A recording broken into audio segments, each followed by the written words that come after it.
Welcome back everybody to another Nano Reef Freak video. In today's video, we're going to cover the Inkbird heater controller and the Fluval titanium heater.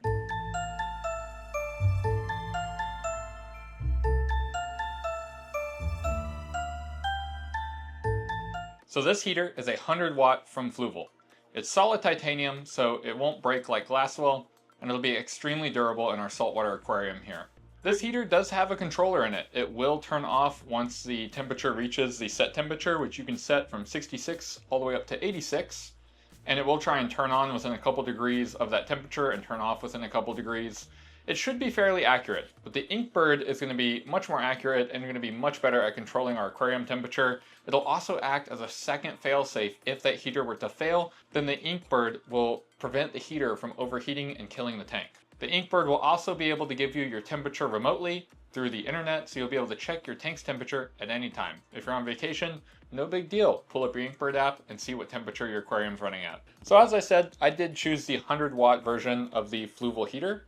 There are other versions. There is a 150 watt, a 200 watt, and a 300 watt. So those ratings are, so the M100 is the one I have, rated up for a 30-gallon aquarium. The M50, however, is only rated for a 15-gallon aquarium, but the M50 is almost the exact same size as this, so I could not go with the M50 for my smaller aquariums, and this M100 barely fits in our innovative Marine Nouveau fusion tank when I have it tilted sideways in the rear all-in-one chamber. So Fluval, if you could make a titanium heater like half of that size, it would mean the world of difference for all of us nano aquarium keepers like myself. Interesting part about this packaging, this is the back of the packaging. It had one of those clear covers that like clamped onto this, but this opens up like a booklet. It's kind of smart, never seen that before. Let's get into the good stuff, the Inkbird. Now I picked my Inkbird up off Amazon.com for 47 bucks. You can find them on sale pretty frequently, but this one was $70 on bulk Reef supplies, so I saved quite a bit of money by buying from Amazon, so definitely check your prices on your Inkbird before you just go on a whim and buy one from a website online.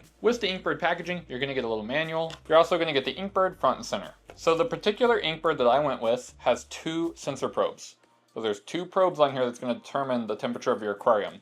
Now I would not say that the Inkbird is industrial quality. I think this is more a hobbyist level controller, because these probes are not titanium, they're just plastic, which is going to be good for rust resistance. However, a lot of the industry leading heater controllers are going to use titanium probes out there. So you'll have your Inkbird controller. You'll also have the plugs for your heaters. It looks like you can run two heaters off of this unit. So you could have two heaters as a redundancy in case one heater fails and fails to heat the water at all. You can have a second heater in there to heat up the aquarium.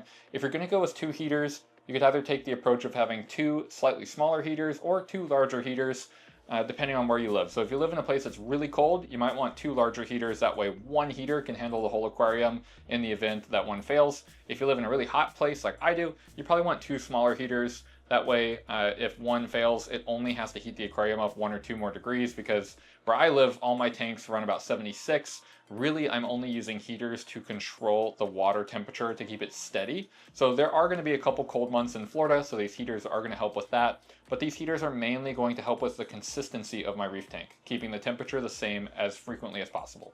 This is another point where the Inkbird controller is going to help a lot, because this Fluval heater has a 75 and an 81 temp, but not an 80 temp, so it might be kind of difficult to get exactly 80 degrees out of this heater reliably. Alright, we are connecting the Inkbird app now. All you had to do is hit the plus and then select your device, connect it to Wi-Fi, and it connects. And now we should be able to see our device here. We can see it's reading 75.4 in the aquarium right now, and it's paused because there's no heater plugged into it. So we have the Inkbird set up now. It's set to heat at 78 degrees. And it's currently 75.4 in the aquarium. Now you can set all the settings on the Inkbird itself or in the app. I prefer to use the app because using the actual module here is a little hard. Effectively, you have to press and hold the set button to then be able to press this and cycle through all the settings and use the up and down arrows to adjust what you want set there. The hard part for me to figure out, which wasn't super clear in the instructions, or maybe I just skipped a line somewhere, when you first plug up the Inkbird, it's gonna be saying P here for program, and I was like, yes, I want it to heat. Like, how do I set that? You just have to hit the power button here, and then it'll set to your high in the app, which is 78. And I set my high alarm to 80 and my low to 77.5, so it should try and keep it between 77.5 and 80, and it should give me a low alarm if the tank gets below 75 degrees. So in the winter months, it'll let me know if the tank is getting too cold, and that would indicate that the heater failed or isn't working properly.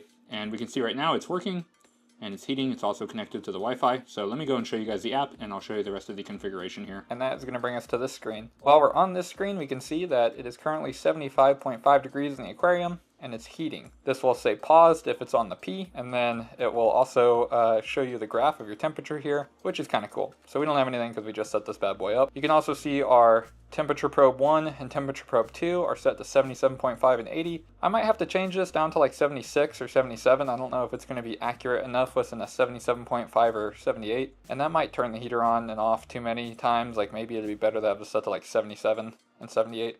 We can also see under the settings app here, you can see that the temperature is set to Fahrenheit. Make sure that's Fahrenheit, not Celsius. You can also see the high temperature alert, which is 80, the low temperature alert, which is 75, and then the continuous heating time, which it'll give you alert if it heats for too long, which is 2 hours, and you can clear the history. As for setting up the T1 and T2, the temperature that it's supposed to be between, you can just tap on this, adjust it, and then hit complete. So we could change this to like 77, for example, and that'll be set to 77 and 78.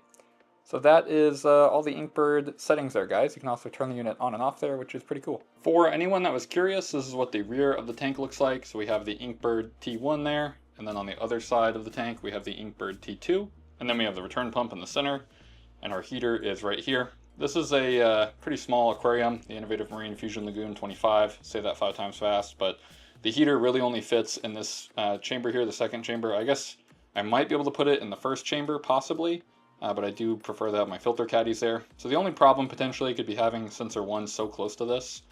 We'll see how it gets out though. I might have to kind of move that sensor somewhere else. I probably could put that sensor like in front of the filter cup here or something.